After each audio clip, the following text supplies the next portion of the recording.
Good evening. My name is Bruce Montgomery, and thank you for being here for this edition of Technology Access Television. Well, today we're going to focus on business, and fortunately, I'm talking about one of the most dynamic business assist agencies in this city of Chicago, if not anywhere else in the world. They do a phenomenal job, and I'm so happy when they come bringing news and information on how you can advance your business. And yes, even though their focus is women, and that certainly makes a lot of sense because women are some of the greatest entrepreneurs on the planet, they actually serve us guys too on occasion.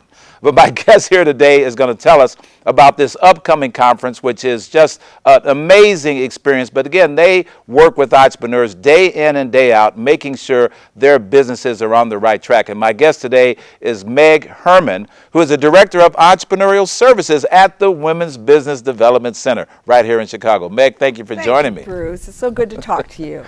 Well, I have had a great relationship with your organization, and I guess I was one of those guys that snuck in the side door and figured out how to take advantage. But you guys have just been doing some great work. And what year is this of the WBDC? This is the 27th year of the Women's Business Development Center, and it was founded by Carol Dougal and Hetty Ratner, as you know, and they finally have transitioned out. And we have a new CEO, Amelia Domingo, and she is fabulous and carries on in the tradition that Hetty and Carol are proud of. I had the pleasure of meeting her at the last Mayor's Small Business Advisory Council. Right. She was introduced to our council there, and she certainly is probably going to continue. You know, entrepreneurs who get their babies up and running, at some point in time, if they've done their job correctly, know that the tradition and the experience of service will carry on. And I'm sure that dynamic duo knows that their baby is in good hands, because after 27 years of service to this city and women entrepreneurs and entrepreneurs all over, they've done a phenomenal job. Yes, they've really created quite a legacy, and women need to know that they would not be in the place that they are with being able to develop their businesses and have the doors open to them that are opening to them without the work of Carol and Hetty. And Carol and Hetty have in fact established a national reputation, because when when this thing started those 20 some odd years ago, the lay of the land for minority and women-owned businesses was not yet fully formed as it might be today, and still there's so much work that needs to be done. Yes, at that time only 10% of all businesses, all small businesses, were owned by women, and I'm happy to say that that is over 50% now. We're not at equal parity in terms of revenues that those businesses bring in with what men's businesses do, but we have moved a long way. And it's interesting that that would be done here in Chicago, because many, many years ago, when the Minority Business Development Council was started, it was actually the first one in the country, and it actually preceded the development of the National Minority Business Development Council. So many firsts have happened here in Chicago, and obviously WBDC was a first. Yes, we're a very progressive town. Sometimes.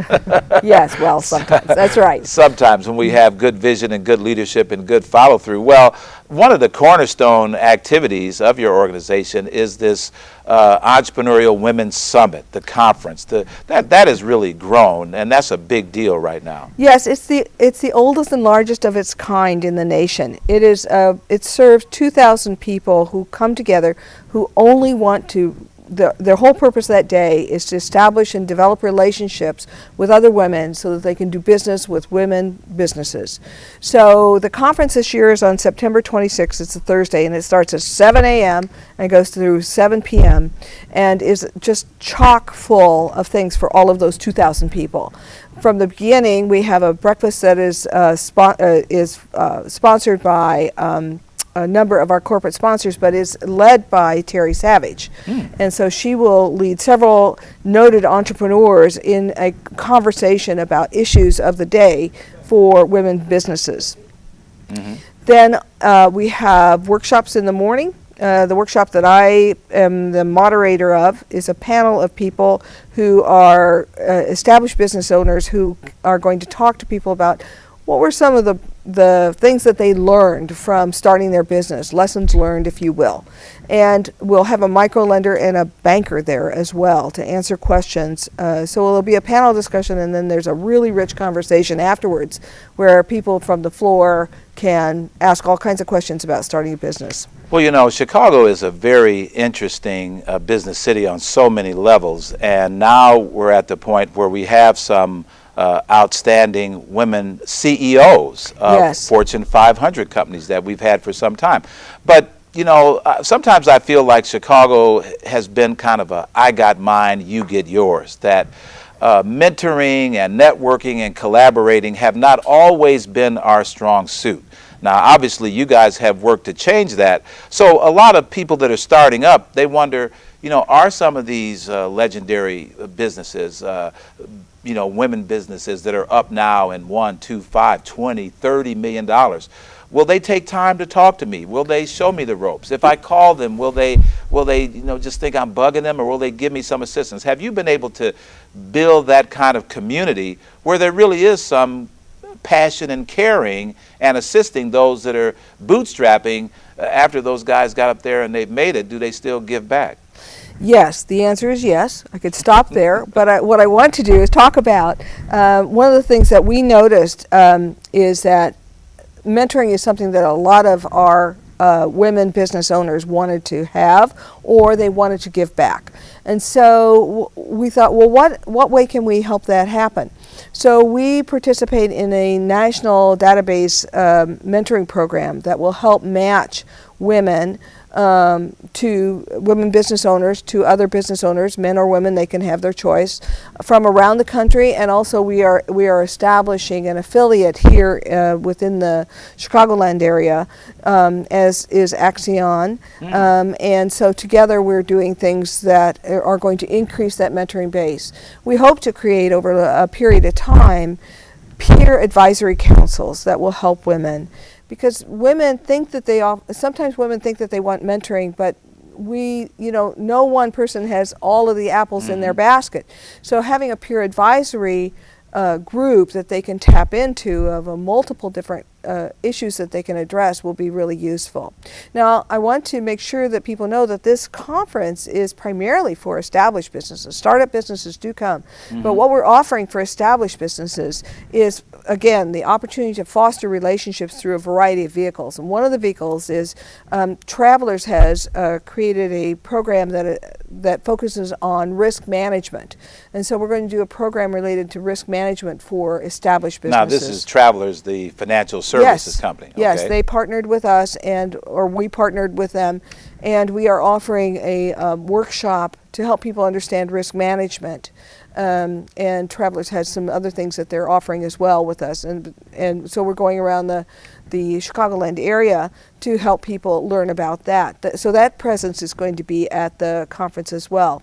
And also we partnered with Goldman Sachs 10,000 Small Businesses, and that's for established businesses as well that have been in business 2 years with some employees and revenues of I'm glad you mentioned that, because the Goldman Sachs program has been going on in Chicago now for, I guess, almost 2 years. Yes. And they've probably had a number of graduating classes. Have you talked to some of the companies that have participated in that experience? And you probably, yes. Let's talk, how did they think about it? What did they think? Did it accelerate their activity? It did. And are they sticking together as a cohort after they've completed whatever training or experience they have? Well, I can't speak to the cohort, but I can say that people have created relationships in their Goldman Sachs programs. And so some of the people that have gone through together have collaborated on projects and gone together to team up for contracts. Okay. And have been awarded some contracts that way. So they have found value not only in their own business development,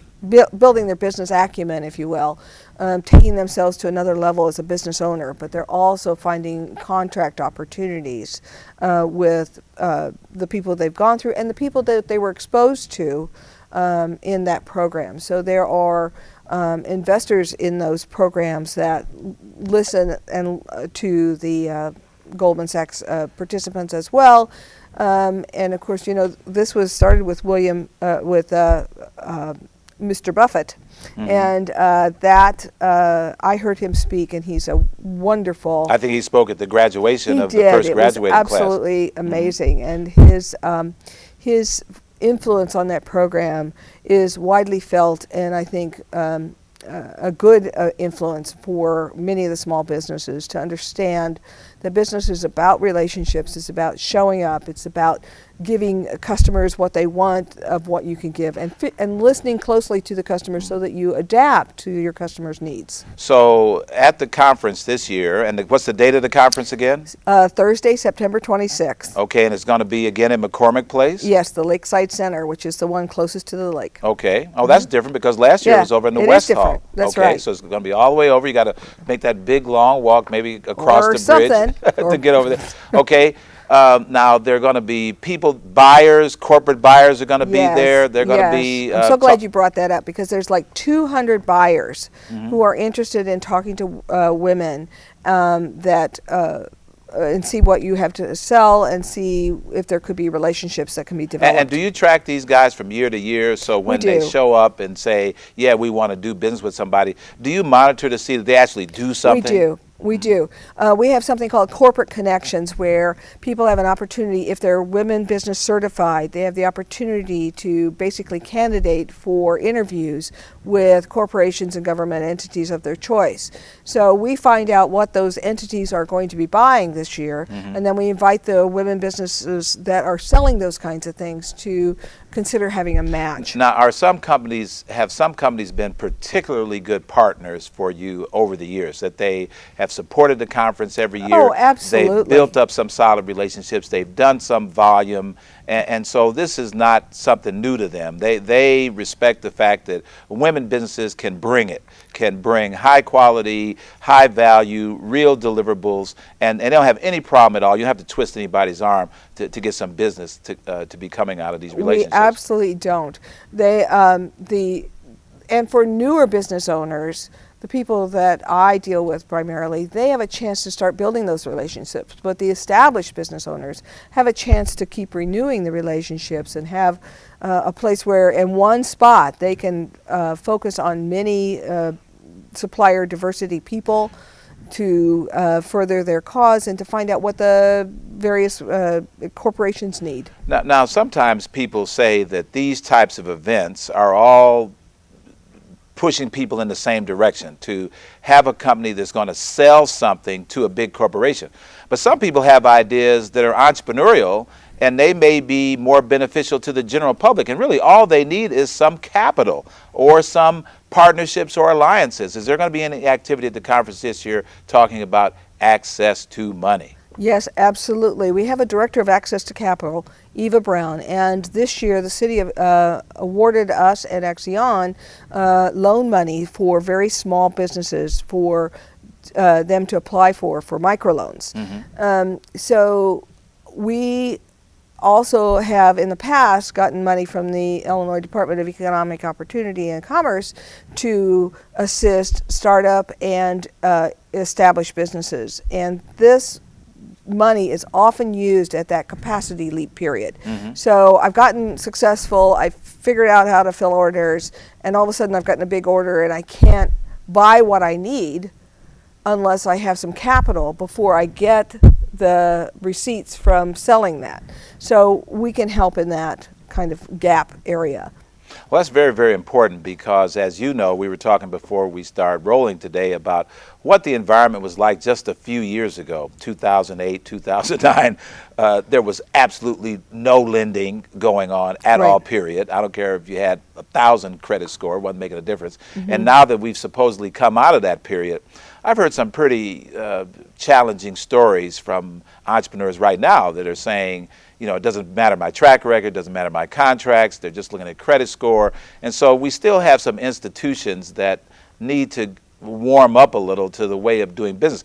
But also, a lot of people are growing business today through private equity. They're going out getting risk capital and venture capital to start new ideas. And people that don't know if it's going to work or not are getting money to get these businesses up to the next level. Are you engaged in some areas that are helping women entrepreneurs attract that kind of capital as well, risk capital and equity capital, and investing in early stage companies that can grow and scale? We are looking at and having relationships with new incubators. We have worked in the past with Cornerstone Angels to talk to them about some of our clients. We regularly refer our clients to places that they could possibly explore whether angel investing might be right for them. Most of the women that we talk to their businesses are smaller and they're not at the venture capital stage. But we do have some women that are in venture capital stage, and we do work with them to look at that. Our Director of Established Businesses, Cynthia Johnson, helps with that. And those kinds of people also, those representing those kinds of agencies, show up at our conference. Now, a lot of times people see these conferences and they kind of wait to the last minute to register and get involved.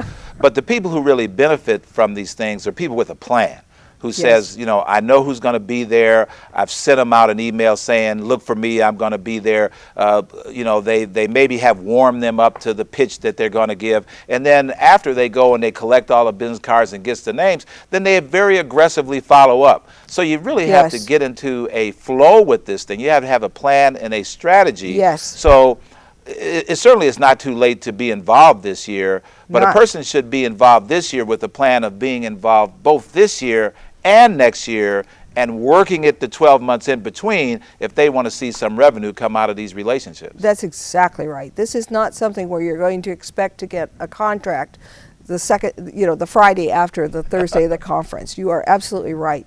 And what we do with many of the women that we work with is help them develop that plan and that strategy.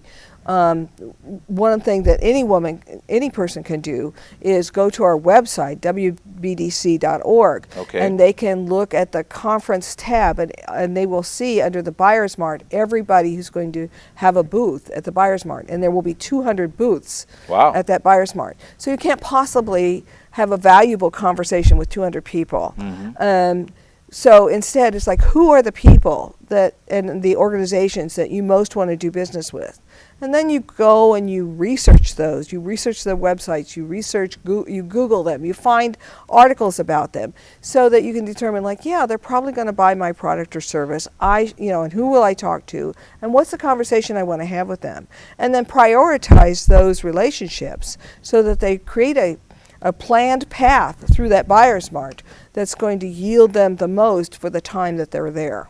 Okay, so just the facts, ma'am. So the facts are that Thursday, September 26th, from 7 a.m. to 7 p.m. until the wheels fall off. Yes, that's about true. It's going to be at the Lakeside Center in McCormick Place, and this will be the 27th annual Women's Business Development Center, Women's Entrepreneurial Expo and Conference. There's going to be a lot of business being done at that conference. In 2,000 men and women are going to be there networking their tails off to make the kind of contacts that can make businesses grow. I want to thank Meg Herman for being here today. Thank you so much for taking the time out. And thank you for paying attention to those things that can make a difference in your business enterprise. It's all about relationships, but you got to put the relationships into practice by putting the time in at the right kind of events. And this is one of those events that is not one to miss.